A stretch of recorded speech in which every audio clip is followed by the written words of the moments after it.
Number of solution find करने वाले questions आजकल बड़े ही पॉपुलर हैं। जेईई मेंस के लगभग हर पेपर के अंदर आपको इसका एक क्वेश्चन मिल जाता है।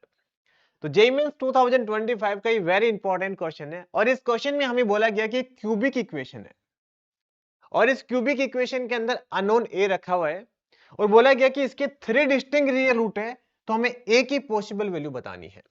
तो हम सबसे पहले क्या करते हैं, जो गिवन इक्वेशन है उसको किसी फंक्शन के इक्वल मान लेते हैं। अब हम इसका एक बार डेरिवेटिव करते हैं। जैसे आप इसका डेरिवेटिव करोगे तो ए तो रिमूव हो जाएगा, ये आ जाएगा।